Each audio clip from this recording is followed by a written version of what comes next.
অনুরাগের ছোঁয়া আজকের পর্বের শুরুতেই দেখা যায় আদিত্য ফুলশয্যার ঘরে সুদীপার হাত ধরে আশ্বাস দেয়।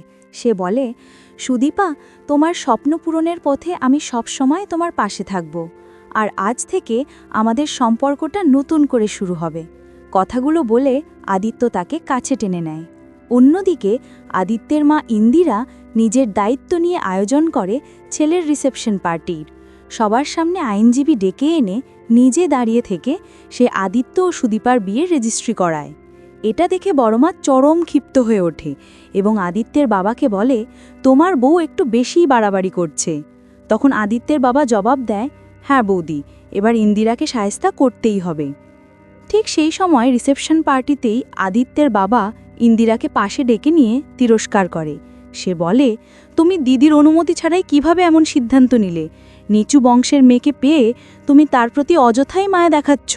কিন্তু ইন্দিরা চুপ না থেকে দৃঢ়ভাবে জবাব দেয়, তুমি আর দিদি মিলে যা ভাবো ভাবো, আমি আমার ছেলে ও বৌমার প্রতি কোনো অন্যায় হতে দেব না। এই কথা বলে ইন্দিরা রাগে চলে যায়। আর এই দৃশ্য দেখে আদিত্যের বাবা হতবাক হয়ে দাঁড়িয়ে থাকে। এদিকে দূর থেকে পরমা সবকিছু দেখে মন ভেঙে যায়। সে কষ্ট পেতে থাকে যখন দেখে আদিত্য ও সুনিপা একসাথে। পরে আদিত্যের ভাই বোনেরা নবদম্পতিকে নিয়ে যায় সেই সুন্দর ফুলশয্যার ঘরে, যা তারা সাজিয়ে রেখেছিল। কিছুক্ষণ পর আদিত্য ঘরের দিকে এগোতে চাইলে পরমা তাকে আটকানোর চেষ্টা করে, কিন্তু ইন্দিরা সামনে এসে পরমাকে থামিয়ে দেয়। সে কঠিন স্বরে বলে, আজ আমার ছেলের ফুলশয্যা, আমি চাই তুমি আর আমার ছেলের আশেপাশে থেকো না। এই কথা শুনে পরমা হতবাক হয়ে যায় এবং কষ্টে ভেঙে পড়ে সেখান থেকে চলে যায়।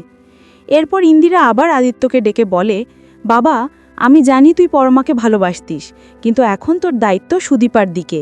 পরমা তো এখন তোর দাদার স্ত্রী, তাই তাকে ভুলে যেতে হবে। মেয়েটার বাবা মারা গেছে, এখন ওর পাশে দাঁড়াতে হবে তোকে। মায়ের কথায় আদিত্য নিজের ভেতরে দৃঢ় সংকল্প করে, হ্যাঁ, আমাকে সুদীপার দায়িত্ব নিতেই হবে। শেষে দেখা যায় আদিত্য ঘরে ঢুকে সুদীপার সামনে গিয়ে দাঁড়ায়। সুদীপা লজ্জায় অস্বস্তি প্রকাশ করে বলে, আপনি ওপরে শুয়ে পড়ুন, আমি নিচে শুচ্ছি। তখনই আদিত্য তার হাত ধরে বলে, আমি জানি আমাদের সম্পর্ক ঝামেলার মধ্য দিয়ে তৈরি হয়েছে, কিন্তু চাইলে এটাকে আমরা সুন্দর করে তুলতে পারি। তোমার ডাক্তার হওয়ার স্বপ্ন পূরণে আমি সবসময় তোমার পাশে থাকব, আর আমি চাই আমাদের সম্পর্কটা নতুন করে শুরু হোক। এই প্রতিশ্রুতি শুনে সুদীপা অবাক হয়ে যায়। তো বন্ধুরা, এই ছিল আজকের পর্বের রিভিউ। আশা করব তোমাদের খুব ভালো লেগেছে। পর্ব ভালো লেগে থাকলে লাইক কমেন্ট করবে, আর আমাদের সাথে থাকতে আমাদের পেজ ও চ্যানেলকে ফলো ও সাবস্ক্রাইব করতে ভুলবে না। দেখা হচ্ছে আগামীকালকের পর্বে। টাটা।